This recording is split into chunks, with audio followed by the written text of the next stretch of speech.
Bueno, esto, junto con el artículo 123, crea un esquema del que México tiene una referencia importante en términos de protección de derechos sociales desde entonces. De entonces a la fecha ya han pasado 95 años y otros acontecimientos nacionales e internacionales y nos han dado como resultado nuevas disposiciones con nuevos principios, arreglos normativos y de procedimiento que finalmente han sido reformados para adaptar estas nuevas realidades al marco legal de la protección de los derechos humanos.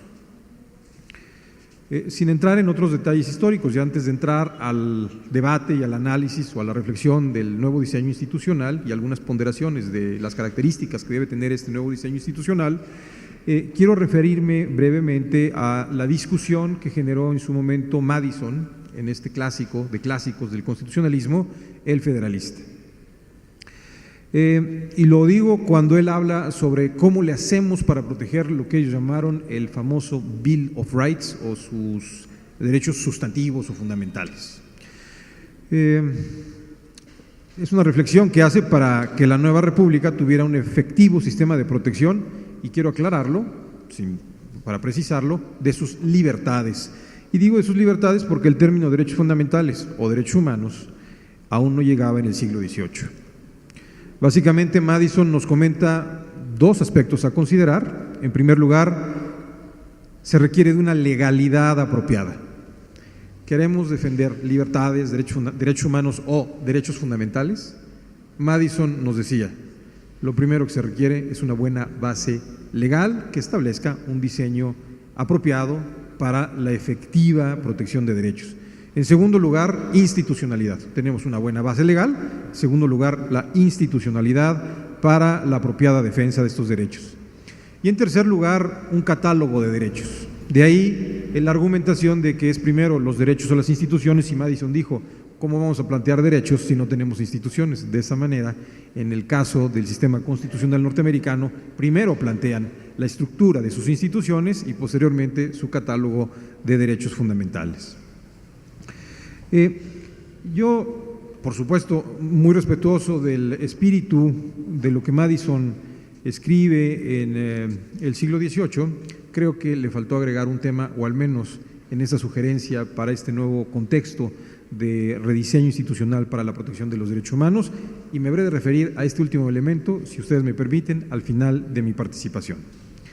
El nuevo diseño institucional para la implementación de la reforma. Bueno, entremos a la esencia de este debate al cual hoy nos convoca la Consejería Jurídica del Gobierno del Distrito Federal, y creo que con una gran tino en el tiempo, porque es el momento para que tanto el Congreso Federal como las legislaturas estatales, y en el caso del Distrito Federal, la Asamblea Legislativa del Distrito Federal, hagan las ponderaciones apropiadas para tener eficiencia, efectividad y contundencia en este nuevo proceso que se deriva de la reforma constitucional. Tenemos reformas al artículo 1, 3, 11, 15, 18, 29, 33, 89, 97, 102 y 105 de la Constitución. Todos son importantes y en cada uno de estos artículos podríamos hacer las ponderaciones de la legislación secundaria. Yo me quiero referir de manera muy particular al que se refiere al diseño institucional y del cual se deriva el diseño institucional que habrá de tener tanto la Comisión Nacional de Derechos Humanos en su ámbito de competencia federal como las locales y la del Distrito Federal. Me refiero, por supuesto, al artículo 102, letra B de la reforma constitucional, el cual establece algunas novedades a considerar en los procedimientos, y yo también diría salvaguardas que garantizan una implementación legal, certera y eficaz de su institucionalidad. A este respecto tenemos las siguientes innovaciones o adaptaciones al texto constitucional. 1. La obligación de todo servidor público a responder las recomendaciones que presenten los organismos. 2. Las recomendaciones no aceptadas o cumplidas, la autoridad deberá de fundar y motivar públicamente su negativa. 3.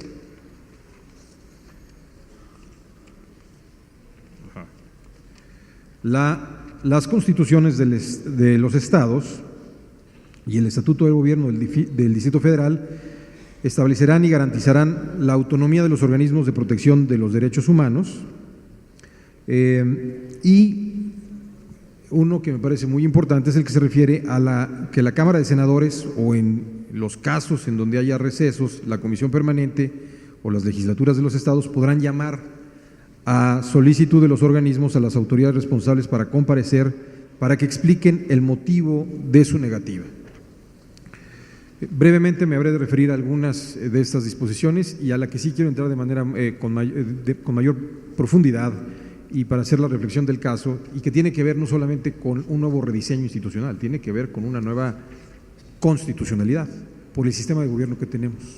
Tenemos un sistema de gobierno de tipo presidencial, no un sistema de gobierno de tipo parlamentario, de tal manera que no tenemos, por la esencia del diseño constitucional en la forma de gobierno que hemos adoptado desde 1824, con defectos y virtudes, un sistema en donde el Parlamento dé confianza y dote de confianza a los representantes de las distintas entidades públicas. Entonces aquí habría que pensar muy bien este mecanismo y este modelo para no tergiversar. La obligación de todo servidor público a responder las recomendaciones que presenten los organismos. Bueno, claramente cualquier legislación secundaria deberá de considerar, creo yo, las sanciones administrativas o incluso diversas regulaciones para que esta obligación sea cierta. ¿De qué sirve tener un derecho sin obligación? Y lo mismo, ¿de qué sirve tener una obligación si no es una obligación que es eventualmente reconvenida, observada o sancionada?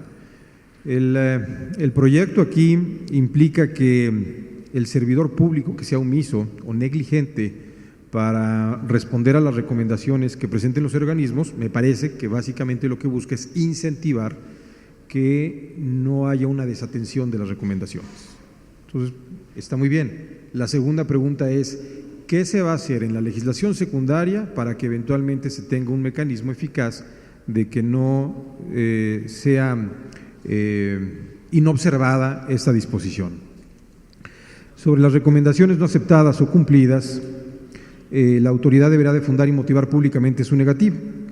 Y yo creo que aquí hay dos temas a considerar en la legislación secundaria, también una que tendría que ver con el tema de responsabilidades y otro que tiene que ver con un sentido de control social y de control político. Y por político no me refiero a un control que tenga que partidizar la discusión. Básicamente es un control en donde hay distintas instancias institucionales que ante una legislación que tenga cierta estructura deberán de generar mecanismos que disparan inmediatamente otras acciones. La autoridad responsable, al negarse a cumplir o aceptar la o las recomendaciones, al hacer pública su actuación como acto de autoridad, podrá y deberá disparar estos mecanismos de control que deberán estar claramente regulados.